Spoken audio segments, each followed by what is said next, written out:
12 दिन का almost deadlock. इसके बाद अमेरिका और ईरान के दरमियान फिर से बातचीत शुरू होने की जो उम्मीद है वो बढ़ गई है।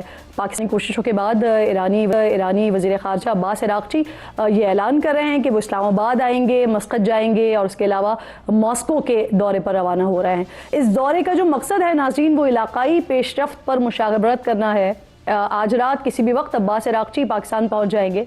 ये तमाम पेशरफ्त वज़ीर ख़ारजा इसहाक़ डार और फील्ड मार्शल सैयद आसिम मुनीर से ईरानी वज़ीर ख़ारजा के टेलीफोनिक राबते के बाद मुमकिन हुई है, जबकि अमरीकी लॉजिस्टिक्स और सिक्योरिटी टीम मुज़ाकराती अमल के लिए पहले ही इस्लामाबाद में मौजूद हैं। जबकि आज रात ही मरकज़ी अमरीकी वफ़द की वाशिंगटन से इस्लामाबाद रवानगी का भी इम्कान ज़ाहिर किया जा रहा है। अरब मीडिया अमरीका और ईरान के दरमियान मुज़ाकरात में बड़े ब्रेक थ्रू की उम्मीद ज़ाहिर कर रहे हैं। 2 दिन पहले ही मॉस्को ने तेहरान और वाशिंगटन के दरमियान सालिसी की पेशकश को दोहराया था। रशिया की जानिब से ये कहा जा रहा है कि आलमी मईशत को नुकसान से बचाने के लिए मुज़ाकरात ज़रूरी हैं और ज़रूरत पड़ने पर रशिया अपना भरपूर किरदार अदा करने के लिए भी तैयार है। आज वज़ीर ख़ारजा इसहाक़ डार ने रूसी वज़ीर ख़ारजा सरगई लारोफ से भी टेलीफोनिक राबता किया है। वज़ारत ख़ारजा के मुताबिक रूसी वज़ीर ख़ारजा ने ईरान और अमरीका के मुज़ाकरात में पाकिस्तान के तामीरी और सहूलतकार किरदार को सराहते हुए कहा है कि इस्लामाबाद ने सिफारती राबतों के फ़रोग़ में मज़बूत किरदार अदा किया है। इस पेशरफ्त के साथ ही अमरीकी वज़ीर दिफ़ा ने ईरान को पैगाम दिया है कि तेहरान के पास मौका है कि वो एक अच्छा और दानिशमंदाना मुआहदा करे। ईरान को सिर्फ ये करना है कि जोहरी हथियार हासिल करने का इरादा मुकम्मल तौर पर तर्क करना है। अमरीका के पास वक्त की कोई कमी नहीं है और वो किसी मुआहदे के लिए बेचैन भी नहीं है। अमरीकी वज़ीर दिफ़ा ने मज़ीद बताया है कि जिन 2 बहरी जहाज़ों पर ईरान ने फायरिंग करके कब्जे में लिया है वो अमरीकी या इसराइली जहाज़ हैं ही नहीं। ईरान अमरीका के दरमियान बातचीत में डेडलॉक ख़त्म होने की मज़बूत इत्तला से 24 घंटे पहले मशरिक़ वुस्ता से लबनान और इसराइल के दरमियान सीज़ फायर में 3 हफ्ते की तोसी की अच्छी खबर भी आना ये भी दुनिया को मौसूल हुई थी और इसका ऐलान अमरीकी सदर डोनाल्ड ट्रंप ने ही किया था। साथ ही अमरीकी सदर ने ईरान के साथ हमेशा कायम रहने वाले मुआहदे की ख्वाहिश का भी इज़हार किया था। BBC को लबनान के वज़ीर इत्तलात ने बताया है कि 3 हफ्तों की जंगबंदी में तोसी लबनानी हुकूमत की दरख्वास्त पर की गई है और उन्होंने ये एक और अहम बात भी बताई कि हुकूमत हिज़्बुल्लाह को गैर मुसल्लह करने के लिए फ़ौज की तैनाती समेत अहम इक़दामात पर तैयार है, लेकिन इसके लिए ज़रूरी है कि इसराइली अफ़वाज लबनान से इनखला करें। लेकिन यहाँ सवाल यह है कि क्या ईरान हिज़्बुल्लाह को गैर मुसल्लह राज़ी होगा? माजी में भी इसराइल लबनानी हुकूमत से हिज़्बुल्लाह को गैर मुसल्लह करने का मुतालबा करता रहा है, लेकिन कभी भी इसराइल को मतलूबा जवाब नहीं मिला है। तो इसी टॉपिक को आगे बढ़ाने के लिए मेरे इंतहाई मोअज़्ज़ज़ मेहमानों में डॉक्टर गुल आयशा साहिबा मुझे ज्वाइन कर रही हैं, जो कि असिस्टेंट प्रोफेसर नस्ट हैं, माहिर हैं आलमी उमूर की। इसके साथ साथ air marshal retired Saeed Khan साहब दिफाई तज्ज़ियाकार हैं, मेरे इंतहाई मोअज़्ज़ज़ मेहमान हैं, मुझे ज्वाइन करें। मैं आप दोनों की वक्त की शुक्रगुजार हूँ। सईद खान साहब, आपसे ज़रा बात का आगाज़ करते हैं। सर, ईरानी वज़ीर ख़ारजा अब्बास अराग़ची साहब थोड़ी देर पहले तकरीबन 3-4 घंटे पहले ये मालूम होता है कि वो पाकिस्तान का दौरा करें। न सिर्फ पाकिस्तान का बल्कि वो मॉस्को भी जाएंगे, ओमान भी जाएंगे। फिर उसके साथ साथ CNN की तरफ से अभी कुछ देर पहले ये दावा होता है कि 2 अमरीकी ओहदेदार, जिसमें JD वैंस नहीं है लेकिन 2 अमरीकी आला ओहदेदार हैं, उनका भी इरादा है वो भी पाकिस्तान की तरफ ट्रैवल कर सकते हैं। तो कैसे देख रहे हैं आप इस सारे मामले को? क्या हम इसे सेकेंड राउंड ऑफ टॉक्स कह सकते हैं या अभी जो बाकी चीज़ें हैं जो जहां पर डेडलॉक आ रहा है पहले वो डिस्कस होगा एंड देन उसके बाद सेकेंड राउंड की तरफ जाया जाएगा? क्या देख रहे हैं आप? बिस्मिल्लाहिर्रहमानिर्रहीम। किरण साहिबा, पहले तो आपका शुक्रिया कि आपने आज अपने प्रोग्राम में मुझे इनवाइट किया। देखिए, मेरा ख्याल ये एक बहुत बड़ी खुशखबरी है जो मेरे ख्याल से ना सिर्फ हमें बल्कि पूरी दुनिया को मिली है, क्योंकि ये जो कॉन्फ्लिक्ट अब इतना बढ़ गया था और इसके इफ़ेक्ट्स इतने वाइड स्प्रेड हो गए थे कि पूरी दुनिया जो है वो एक रिसेशन में जा चुकी थी। और बेशक यूरोप हो या फार ईस्ट हो या हमारा इलाका हो, जो है अब वहाँ ये तेल और गैस की तरसीलात ना आने की वजह से एक क्राइसिस की सिचुएशन ऑलमोस्ट डेवलप हो गई थी। और इस वक्त जो एक स्टेलमेट है, जिसको हम स्ट्रेटेजिक टर्म्स में फ्रेजाइल सीज़ फायर कहते हैं या फ्रेजाइल इक्विलिब्रियम कहते हैं, वो जो है ना, उसकी वजह से दोनों कंट्रीज़ जो हैं, अमेरिका और ईरान, वो दोनों ये चाह रही थी कि किसी तरीके से इस कॉन्फ्लिक्ट से अब निकला जाए, क्योंकि ऑलमोस्ट 50 दिन हो गए थे इस कॉन्फ्लिक्ट को। जब इस्लामाबाद में एक हफ्ता पहले जो ख़त्म हुई थी, क्या कहते हैं, इस्लामाबाद टॉक्स 1, तो जनरल परसेप्शन ये दिया गया था कि ऑलमोस्ट 90% चीज़ों के ऊपर इत्तफाक हो चुका है और कोई 10% चीज़ें हैं जिनके ऊपर इत्तफाक नहीं हो रहा था। और ईरान की तरफ जो चीज़ें एक्सपेक्ट की जा रही थी वो ये था कि वो अपने न्यूक्लियर प्रोग्राम को ऑलमोस्ट ज़ीरो पर लेकर आए, जो उसके पास जो एनरिच यूरेनियम है उसको वो डिस्पोज ऑफ करे। अमेरिका खुद लेना चाह रहा था जिस पे ईरान नहीं मान रहा था, सो वो अपने उसको करे और क्या कहते हैं वो किसी तरह स्ट्रेट ऑफ हॉर्मुज को हर एक के लिए खोल दे ताकि गल्फ़ कंट्रीज़ जो हैं वो अपनी ट्रेड जो है ना नॉर्मल तरीके से कर सके।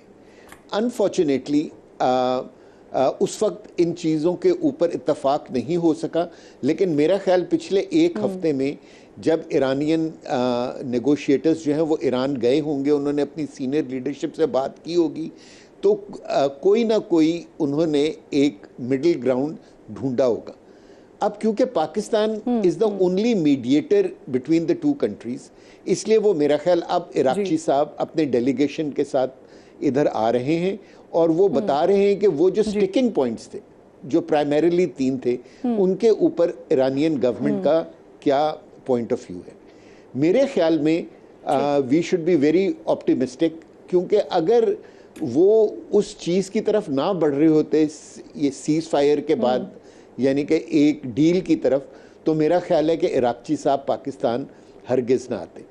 और जो बैकडोर डिप्लोमेसी हो रही है, और प्रॉब्लम ये है कि स्टीव विटकॉफ और जैरेड कुशनर ये वो 2 लोग हैं जिनके ऊपर ईरान की तरफ से एतबार नहीं किया जाता। तो लास्ट टाइम भी जो मुज़ाकरात हुए थे, राउंड हुआ था, तो उसमें जेडी वैंस के लिए कहा गया था और इसीलिए वो फिर आए थे। आयशा साहिबा, आपकी तरफ ये बात लेकर आती हूँ आगे, क्योंकि अभी कुछ 2 दिन पहले डोनाल्ड ट्रंप साहब ने जब अपना एक्सपोज किया, सर ईरान कहीं इस चीज़ के ऊपर इतराज़ ना करे कि जी के अमेरिकन एडमिनिस्ट्रेशन की तरफ से कोई नहीं आ रहा, क्योंकि बोथ स्टीव विटकॉफ और जैरेड कुशनर जो हैं उनका अमेरिकन एडमिनिस्ट्रेशन के अंदर कोई अपॉइंटमेंट नहीं है।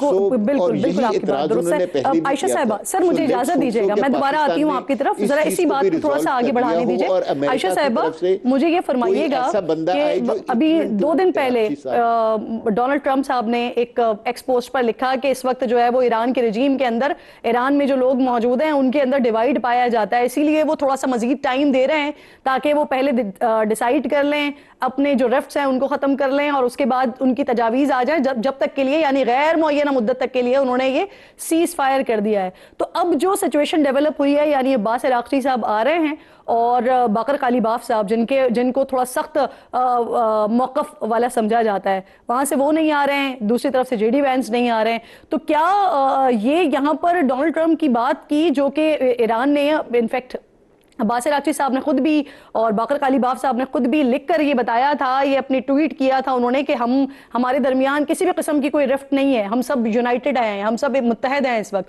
तो क्या कहीं से भी ये तासुर मिलता है उनके ना आने पर इस वक्त? बहुत शुक्रिया किरण। मुझे लगता है कि इस तरह की जो आपस में कहीं पे डिफरेंस ऑफ ओपिनियन आना, वो एक बड़ी वैलिड सी बात है, बिकॉज जब भी इस तरह के सीरियस कॉन्फ्लिक्ट चल रहे होते हैं तो गवर्नमेंट के स्ट्रक्चर में कुछ ऐसे इश्यूज होते हैं जिस पे वो एक पेज पर नहीं आ रहे होते, और वही ईरान में भी नज़र भी आते हैं कहीं ना कहीं, और that is quite normal in this special circumstances. तो हम उसको ये नहीं कहेंगे कि ये बहुत कोई डिफरेंट चीज़ है, ये होता है। और इसी तरह हमने अमेरिका में भी देखा कि मिस्टर ट्रंप के भी जो अपनी कांग्रेस के साथ ऐसा खास नहीं बन रही है, बल्कि उनके अपने रिपब्लिकन के साथ भी रिफ्ट है, वो भी स्पेशली वो जो अपने कांग्रेसमैन से भी, फिर सेनेटर से भी, वो भी बहुत ज्यादा वो फेस कर रहे हैं क्रिटिसिज्म। तो दोनों तरफ बातें चल रही हैं। ईरान के अंदर रिफ्ट की, लेकिन उन्होंने खुद क्या किया है, इस पूरे तनाजुर में 2 दर्जन से ज्यादा लोगों को उन्होंने फारिग कर दिया अपनी फौज में से। इसके अलावा हम देख रहे हैं कि परसों उन्होंने नेवल हेड को फारिग कर दिया। तो बेसिकली तो रिफ्ट वहां नजर आ रही है ज्यादा। बिल्कुल लिफ्ट वहां पे ज्यादा नजर आ रही है, और दैट इज क्वाइट नॉर्मल, क्योंकि दोनों साइड पे बहुत स्पेशल सर्कमस्टांसेस और उसको फेस कर रहे हैं, और क्रिटिसिज्म भी दोनों को हार्डलाइनर से मिल रहा है। और फिर स्पेशली अमेरिका में जो नॉन इंटरवेंशनिस्ट हैं वो बहुत ज्यादा क्रिटिसाइज कर रहे हैं कि मागा की पॉलिसी लेकर आप आए थे और आपने फिर से बाइडेन एडमिनिस्ट्रेशन की तरह आपने भी एक नई जंग स्टार्ट कर दी। तो दोनों पार्टीज अपने अपने घरों में एक जो है ना वो फेस कर रहे हैं criticism, that is quite normal. लेकिन खुशाइंद इसमें यह है कि जो अब्बास अरागची वो अपनी टीम के साथ पाकिस्तान में आ रहे हैं। पिछले कुछ दिनों में ऐसा लग रहा था कि शायद कहीं डेडलॉक आ गया, लेकिन अब ये लग रहा है कि नई चीजें फिर एक दफा रुक के थोड़ा सा फिर दोबारा प्रोसेस जो है वो चल पड़ा डिप्लोमेसी का, जो बहुत अच्छा है और बड़ा खुशाइंद है इन अ सेंस कि हर दफा की मीटिंग में कोई नई चीजें डिस्कस होंगी, कुछ नए ठीक। जो डिफरेंसेस हैं वो खत्म होंगे, और उसी को ही हमें देखना चाहिए। हाँ। और जो और naval blockade- ईरान की तरफ से जो एक परसेप्शन आ रहा है सामने आयशा साहिबा, वो ये है कि जो पॉइंट्स जिस तरह से अभी बात भी कर रहे थे सईद साहब कि जो पॉइंट्स जहां पर डिस्कशंस हुई थी 90% तक डिस्कशन हो गई थी, वहीं से ही बात को शुरू किया जाए। और ईरान को ऐसा लगता है कि अब जब दोबारा हम बैठेंगे मुज़ाकरात की टेबल पर तो शायद स्ट्रेट ऑफ हॉर्मुज़ के ब्लॉकेड के हवाले से बात होगी, तो वो यहां से बात नहीं करना चाहते हैं। वो चाहते हैं कि पहले आप ये इशू रिजॉल्व करें, उसके बाद हम मुज़ाकरात की टेबल पर आए। तो सईद साहब ये फरमाइए कि हालिया दिनों में जब भी मुज़ाकरात की बात हो या सीज फायर की बात हो या ड्यूरिंग वॉर बात हो, डोनाल्ड ट्रंप साहब का एक्सपोस्ट बहुत तेजी से काम करता था, उनकी तरफ से बहुत तेजी से हर चीज का रिएक्शन भी आ रहा था, धमकियां भी आ रही थी, आर्म ट्विस्टिंग भी हो रही थी, और इसके अलावा वो लग रहा था कि ईरान को मनाने की भी कोशिश कर रहे हैं कि आ जाए मुज़ाकरात की टेबल पर। लेकिन अभी जो सिचुएशन डेवलप हुई है, अब्बास अरागची साहब की तरफ से ट्वीट आना, उनका पैगाम आना, और फिर उसके बाद अमेरिका की तरफ से ये पता चलना कि कौन आ रहा है विजिट के लिए, कौन नहीं आ रहा, इस दौरान में डोनाल्ड ट्रंप का जो ट्रुथ सोशल है वो बिल्कुल खामोश है। ये कोई अंडरस्टैंडिंग डेवलप हो गई है क्या? किरण साहिबा, अगर आप देखें कि पिछले 3-4 दिनों से प्रेसिडेंट ट्रंप के ऊपर बहुत ज़्यादा इतराज़ हो रहा था कि उनकी ट्वीट्स की वजह से पीस नेगोशिएशंस आगे नहीं बढ़ रही हैं, क्योंकि देखिए दोनों कंट्रीज़ जो हैं वो अपनी अपनी ईगोज़ के अंदर फंसी हुई थी। दोनों इस कॉन्फ्लिक्ट से नोशन ऑफ विक्ट्री लेकर जाना चाहती हैं, और ये नहीं चाहती हैं कि कोई इस तरह की बातचीत हो जिससे उनकी पब्लिक समझे कि they have lost to the enemy. So जो है ना, जब इस तरह की नेगोशिएशंस होती हैं तो यह जनरली क्लोज डोर्स होती हैं और कभी भी मीडिया ग्लिट्स के नीचे नहीं होती। जो प्रेसिडेंट ट्रंप ने सोशल मीडिया के ऊपर जो ट्वीट्स कर रहे थे वो कई मरतबा ऐसी लैंग्वेज इस्तेमाल कर लेते थे और इस तरह स्टांस ले लेते थे जिसकी वजह से ईरान जो है वो अपसेट हो जाता था। सो मेरे ख्याल में पाकिस्तान इसलिए फिर उनको सर टैको का खिताब भी मिल गया ना, उनके हरीफ और उनके सारे लोग उनको टैको कह रहे हैं। जी, उनको जो है ना समझा जी, मैं उस तरफ जाना नहीं चाह रहा था किरण साहिबा, लेकिन जो है वो क्या कहते हैं, मेरा ख्याल है उनके हलीफों ने उनको समझाया होगा कि आप जो हैं क्या कहते हैं काइंडली जो है अपने ट्रुथ सोशल के ऊपर ट्वीट्स करना कम करें, और इस वजह से हमने प्रेसिडेंट ट्रंप की तरफ से कोई ट्वीट नहीं देखी है। देखिए ये जो अरागची साहब पाकिस्तान आ रहे हैं, मेरे ख्याल में ये एक बहुत बड़ी पॉजिटिव डेवलपमेंट है, क्योंकि जब पाकिस्तान उनकी बात सुन के क्लियर करेगा तो वहाँ से फिर उनका डेलीगेशन वहाँ से चलेगा, और वो किस स्टेज के और क्या आंसर लेकर आ रहे हैं अरागची साहब, वो डिसाइड करेगा कि किस लेवल का डेलीगेशन होगा। सो अगले 102 दिन सब यहाँ पर ये भी प्लीज कंफर्म कीजिएगा जो आपके पास मालूमात हो। सर मुझे ये फरमाइएगा, दो मामला थे, अगर आप मुझे अलाउ करें कि जी सईद साहब। हाँ, पहला इंडिकेशन जो होगा, जो हमें पता चलेगा कि क्या कहते हैं कि एक सीज फायर के बाद डील होने जा रही है, वो ये होगा कि अमेरिका जो है कोई 3-4 दिन के लिए अपने ब्लॉकेट को हटा लेगा और उतने ही टाइम के लिए ईरान जो है वो अपने स्ट्रेट ऑफ हॉर्मुज़ को खोल देगा। जब ये दोनों चीज़ें हो जाएंगी तो दोनों पार्टीज़ के लिए बहुत आसान होगा कि नेगोशिएटिंग टेबल पे बैठ के एक अच्छी डील एक दूसरे के साथ कर लें।